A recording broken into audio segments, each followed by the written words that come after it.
O desembargador aposentado Sebastião Coelho, que atua na defesa de presos do 8 de janeiro, afirmou na terça-feira que o ministro Alexandre de Moraes, do Supremo, foi desmascarado na reunião com Pedro Vaca Villarreal, representante da OEA para a liberdade de expressão. O desembargador participou do encontro acompanhado dos advogados e familiares dos presos do 8 de janeiro e de Daniel Silveira. E é com ele que a gente conversa agora, é hora de entrevista em Oeste Sem Filtro.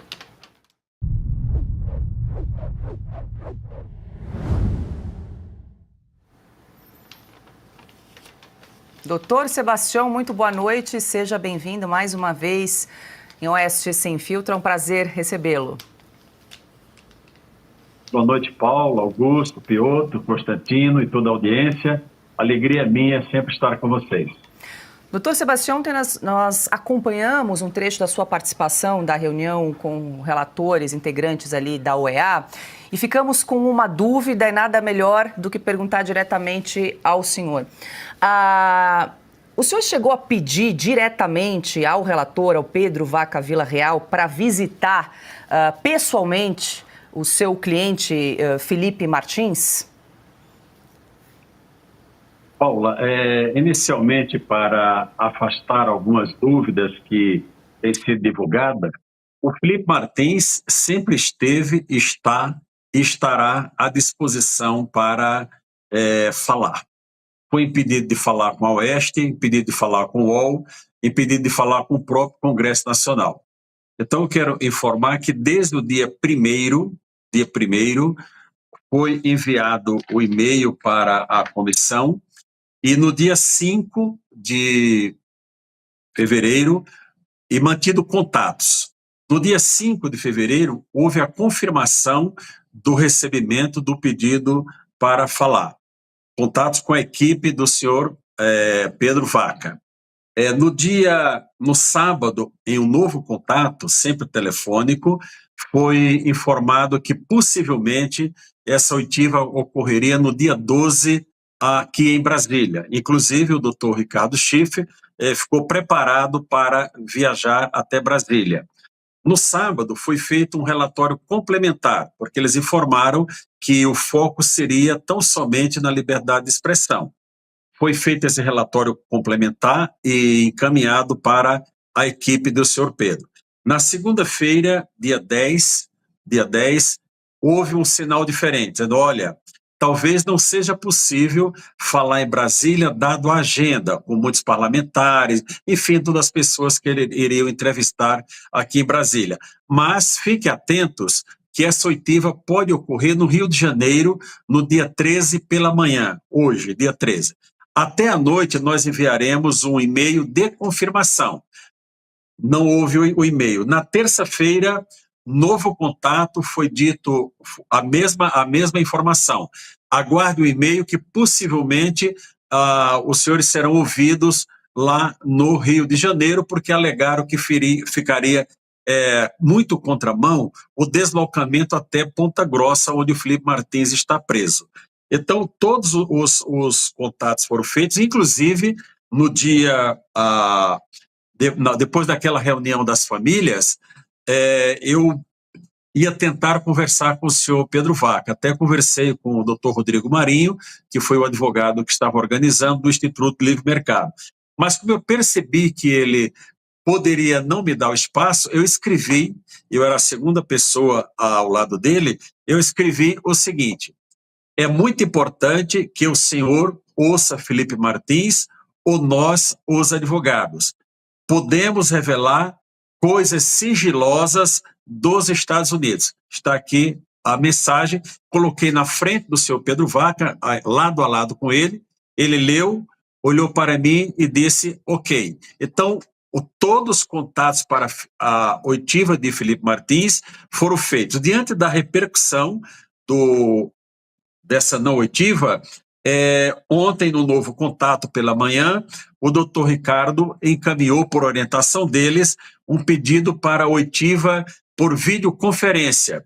E essa oitiva poderá ocorrer, eles sinalizaram que poderá ocorrer por videoconferência depois que eles deixarem o país. Isso me trouxe uma preocupação, mas nós podemos debater em seguida. Perfeito, mas então o Felipe Martins está à disposição para conversar pessoalmente ou por videoconferência com os integrantes, com o Pedro Vaca? Totalmente à disposição. Totalmente à disposição. A confirmação, Paula, sempre ocorre através de um e-mail. Todos esses contatos nossos foram contatos por telefone, com a equipe, inúmeros contatos. Não é?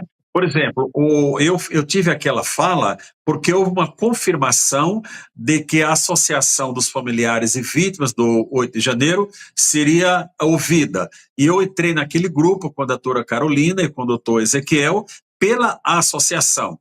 Ali não seria até ético eu tratar do caso do Felipe, porque nós não recebemos um e-mail de confirmação para essa fala. Veja que o doutor Paulo Farias, eu conferi com ele encaminhou o e-mail pedindo a oitiva no dia 9 de janeiro e recebeu um e-mail de confirmação. O senhor será ouvido na qualidade de advogado do senhor Daniel Silveira. O que eu pude fazer ali, naquele momento foi solicitar ao relator que ele tentasse ouvir pessoalmente o Felipe Martins e o Daniel Silveira ou os seus advogados. E mais essa mensagem que eu escrevi e mostrei para ele no encerramento daquela audiência lá no Instituto onde foi realizada. Doutor Sebastião, deixa eu incluir aqui meus colegas nessa conversa. Rodrigo Constantino. Muito boa noite, doutor Sebastião. Veja, o caso do Felipe Martins é um dos mais sintomáticos e o senhor tentando resumi-lo para o relator, acho que já bastava para botar por água abaixo toda a narrativa que ele escutou antes no STF. Outros casos também são simbólicos e resumem a situação, o meu mesmo, ou uma frase que foi mostrada por parlamentares em vídeo do ministro Barroso dizendo: nós derrotamos o bolsonarismo. Eu acho que isso para qualquer relator imparcial bastaria. Mas até aqui, a verdade é que a OEA não fez o serviço que se espera de uma entidade minimamente imparcial. A gente sabe que tem uma mudança no comando da Casa Branca e talvez a expectativa venha daí. O jornalista Jamil Chad, que é de esquerda, acho que temos aí a imagem, ele publicou: Trump confisca bens e sanciona procurador de Haia que indiciou Netanyahu. Ou seja, tem ventos de mudança aí. O senhor acredita, doutor Sebastião, que esse clima vai fazer dessa vez com que a OEA produza um relatório minimamente sério e imparcial? Constantino, em primeiro lugar, eu quero te dizer que tenho orado muito por você e por sua saúde. Tá? E sou solidário a toda essa violência que você sofre de não poder estar no seu próprio país. Olha, eu creio sinceramente, viu, Constantino? Algumas pessoas têm dito: olha, ele deveria ter começado primeiro pelas vítimas e depois lá no Supremo Tribunal Federal. Eu não achei isso muito relevante, porque se ele tivesse ouvido primeiro a todos nós, os denunciantes, os senhores ministros teriam a oportunidade de dizer: não, isso não foi assim. Como eles conversaram primeiro, nós tivemos a oportunidade de desmontar toda a narrativa. Constantino, a reunião das famílias que eu participei foi devastadora. Os depoimentos, a Mariana, filha do Oswaldo Eustáquio, a Luísa, filha do Clesão, enfim, um jornalista que mostrou a tortura que sofreu, só estava fazendo a reportagem. Teve um momento que eu achei até que ele ia chorar, sou sincero para você. Então, ele está levando do Brasil a imagem real do que é o nosso sistema atualmente, que o Supremo Tribunal Federal é um tribunal abusador, e eu disse isso para ele frente a frente, a menos de 50 centímetros, de que o Supremo Federal é um tribunal abusador e que nós temos um sicário chamado Alexandre de Moraes, e que nós somos a resistência. Então, essa percepção ele levará com certeza absoluta. Se ele fizer um relatório de forma diferente, vai me causar surpresa. Alguns estão dizendo: olha, isso daí não dá muito. Eu creio que nós teremos um momento de vitória muito em breve. Da mesma forma que o presidente Trump sancionou o procurador lá de Haia, eu espero para muito breve sanção para Alexandre de Moraes por merecida, e não só ele, aqueles que estão referendando as suas decisões arbitrárias contra a liberdade em nosso país, contra a liberdade de expressão e contra a nossa democracia, a despeito de propagarem que estão defendendo a democracia. Então, eu sou uma pessoa que tenho... eu não estaria, Constantino, fazendo a luta que estou, se eu não acreditasse em vitória. Eu acredito numa vitória, sim. Ela será abreviada.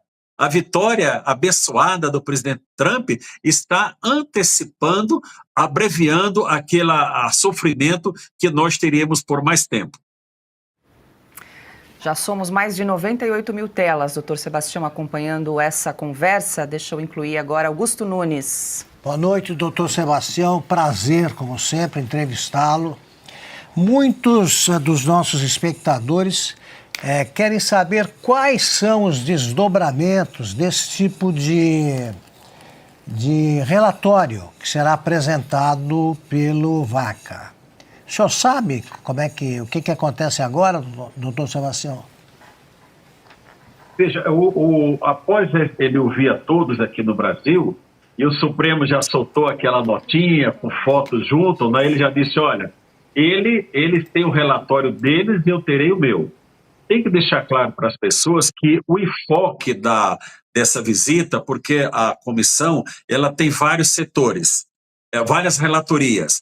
Essa relatoria é a relatoria da liberdade de expressão. Tanto é que o Felipe e o Ricardo prepararam lá do Paraná a complementação. Eu tenho que dar o crédito para o colega Ricardo Schiff, e teve a ajuda do Felipe, que eles pediram para fazer o enfoque na liberdade de expressão. E foi demonstrado, nós temos o encaminhamento. Não sei se vou pedir autorização aqui, conversar com o colega em seguida, Augusto, e eu vou mandar para você. Perfeito. Vou mandar para vocês aí o que foi que nós pedimos, não é? E foi demonstrado que a liberdade de expressão no Brasil, especialmente o Felipe Martins, ele está cerceado. Não é? Agora, houve também apelos para que possa vir ao Brasil a relatoria dos direitos humanos. Então, eu tenho assim, muita esperança, o Augusto, de que ele fará um relatório isento, até porque o Supremo tentou dar uma enquadrada, dizendo, olha, o relator está aqui do nosso lado, e ele já disse, olha, eu terei o meu próprio relatório.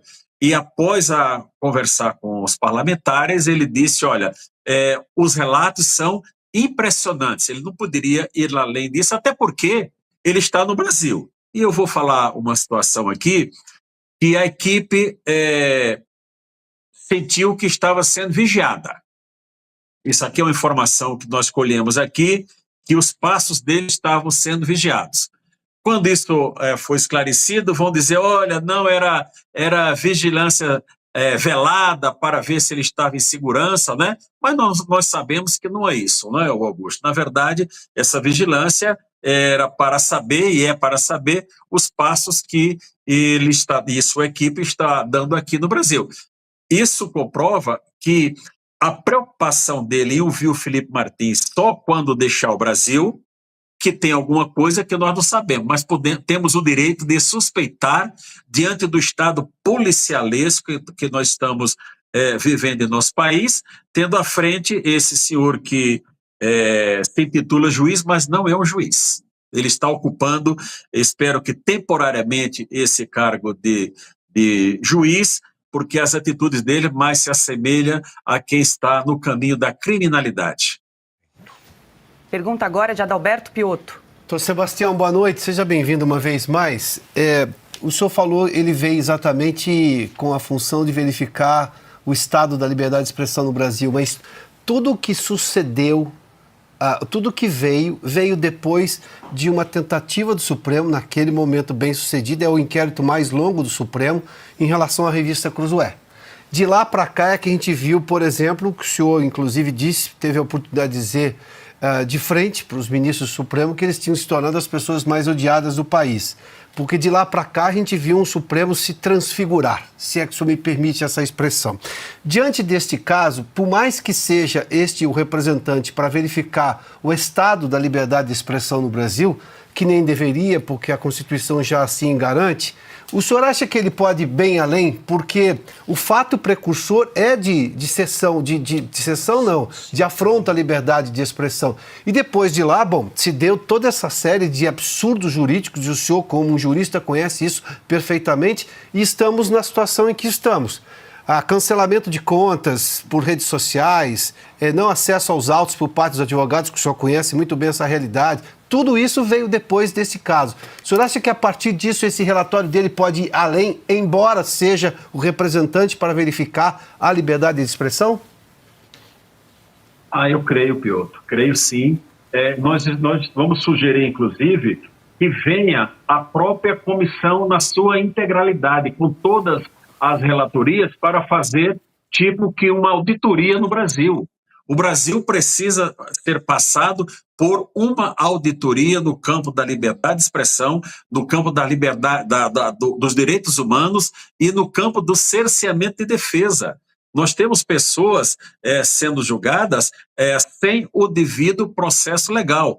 E dessas pessoas todas, nós temos algumas vítimas. Temos o Dan Veira, temos o Felipe Martins. Dizem, olha, o Felipe Martins não está preso. Está preso, sim. Ele está em casa. Felipe Martins, de todos desse processo, Piotr, é o único que não pode usar redes sociais. Tem que estar em casa todas as noites, finais de semana, comparecer todas as segundas-feiras ao tribunal. Teve negado o direito de falar ao Parlamento brasileiro. Ao Parlamento brasileiro, se ele falar a qualquer órgão de imprensa, Alexandre de Moraes manda prender no outro dia. Nós sabemos que é assim, embora o Felipe já teve até vontade de falar. Eu tenho que falar, o Felipe está engasgado. Eu até faço um desafio ao ministro Alexandre de Moraes, daqui. Infelizmente, tenho que chamá-lo de ministro ainda. Que ele deixe Felipe Martins dar uma entrevista coletiva, que não seja só no órgão de imprensa, para a nação brasileira saber o que o Felipe Martins tem a dizer. Eu gostaria de saber. Se ele não o fizer, em sendo denunciado o Felipe, que eu espero que não seja, porque não tem nada contra ele, no interrogatório ele vai ouvir tudo que necessita ser ouvido. No caso de Felipe Martins ser denunciado, o que dentro de uma normalidade não seria, mas como nós estamos no estado de exceção, infelizmente tem que ser dito, o procurador Paulo Gonet, está fazendo o jogo do Supremo Tribunal Federal. Basta ver o parecer dele no caso agora do Daniel Silveira. Nós não podemos esperar muita coisa dali da Procuradoria, infelizmente. Mas no que diz respeito ao Felipe Martins, eu volto a dizer, ele está à disposição para hoje. Aliás, Piotr, ontem nós fizemos uma chamada, eu, o Felipe e o doutor Ricardo, das 20 às 21 horas. Ficamos conversando por 1 hora e determinando o seguinte, vamos ficar com os celulares ligados para ver se tem alguma, de repente, uma mensagem lá da comissão dizendo, olha, houve uma brechinha, vamos ouvir aqui às 10 horas da manhã. Nós estávamos dispostos a pegar o voo noturno que tivesse para amanhecer no Rio de Janeiro e falar. Se nós falarmos com o relator por 20 minutos, ele vai ter a consciência do que é o abuso de poder que é praticado contra Felipe Martins. Esse jovem está sendo abusado de seus direitos humanos, na sua liberdade individual e na sua liberdade de expressão, tão somente por ter sido um funcionário que serviu ao presidente Bolsonaro. Nada mais do que isso. Não tem absolutamente nada contra Felipe Martins e nós temos que aproveitar sempre para enfatizar isso do nosso lado da defesa. Já são 108 mil telas nos acompanhando aqui nessa entrevista, além das centenas de pessoas que nos acompanham também pelas TVs e rádios. Doutor Sebastião, só para esclarecer aqui, ficamos numa dúvida. O Felipe Martins poderia pegar um voo de Ponta Grossa para o Rio de Janeiro? Ele teria essa autorização? Não. Seriam só os advogados? Não, nós pedimos ao relator, à equipe, né? São 3, 4 pessoas, houve uma interlocução frequente. Nós não podemos citar nomes para preservar, viu, Paula? Mas nós pedimos para ele ir até Ponta Grossa ouvir o Felipe Martins. Isso foi conversado ao telefone. mas foi colocada a impossibilidade diante da agenda que teria em Brasília, São Paulo e Rio de Janeiro, e para Ponta Grossa teria que pegar voo para Curitiba. Enfim, ele mostrou uma impossibilidade, mas colocou a possibilidade de ouvir os advogados. E nós estivemos sempre à disposição. Se hoje o senhor Pedro Vaca Villarreal quiser ouvir o Felipe Martins, basta ele dar o retorno no e-mail que está lá, nos e-mails que estão lá cadastrados, e dizer, olha, vou te ouvir daqui a meia hora, que o Felipe Martins entrará por videoconferência para falar tudo o que tem que falar, inclusive dos detalhes que nós sabemos lá dos Estados Unidos. Só não podemos revelar, mas sabemos. Mas para uma comissão oficial, em sigilo, poderíamos revelar. Carlo Cauti. Doutor, muito boa tarde, obrigado pela entrevista. Doutor, eu queria lhe perguntar, essa comissão ela foi convidada pelo governo brasileiro a vir ao Brasil, um fato que despertou curiosidade também, e muita gente que se perguntou se o governo brasileiro estava convidando alguém que iria investigar os abusos cometidos pelo maior aliado do atual executivo, que é o Supremo Tribunal Federal. Esse fato lhe causa estranheza? É algo normal? Como o senhor se explica isso? E qual foi a percepção que o senhor sentiu do entorno, né? Não apenas do representante especial da OEA, mas do entorno, que ele vem como uma equipe como um todo.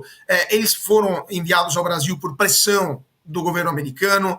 Eles pediram e o governo brasileiro formalmente os convidou? Como é que foi essa dinâmica e como isso vai influenciar esta visita, esta inspeção? Olha, Cauti, é prazer falar com você. O doutor Paulo Faria, advogado do Nelson Silveira, entregou um pendrive com todas as denúncias que ele fez, tá? Entregou em mãos lá ao senhor Pedro Vaca e disse, olha, é estranho que nós tenhamos feito tantas denúncias que os senhores nunca se dispuseram a vir ao Brasil.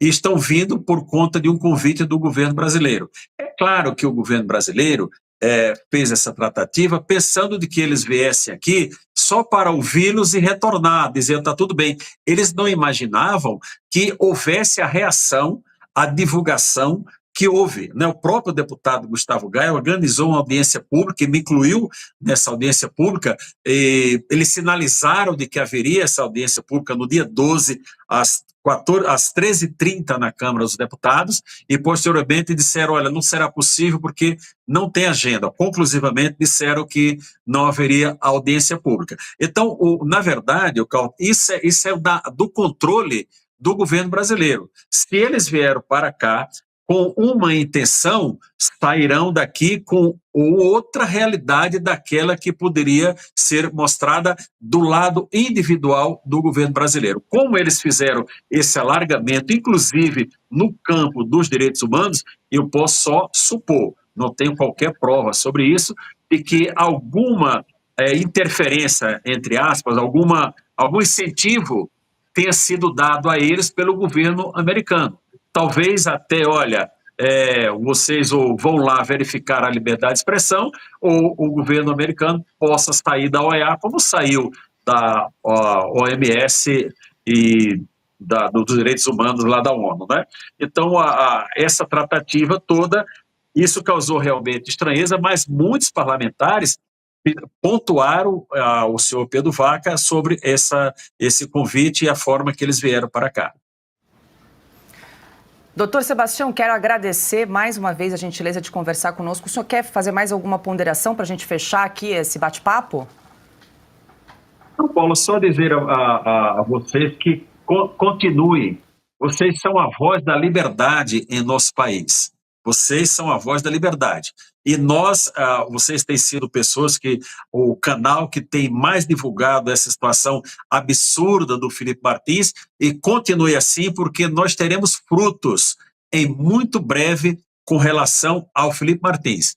O caso do Felipe Martins derrubará autoridades aqui neste país. Derrubará autoridades aqui neste país. Nós temos mais uma informação do relacionamento familiar de uma pessoa da OEA com policiais, que eu estou só deixando a dica, não é? Só deixando uma pista, mas que nós temos bala na agulha, nós temos e muita.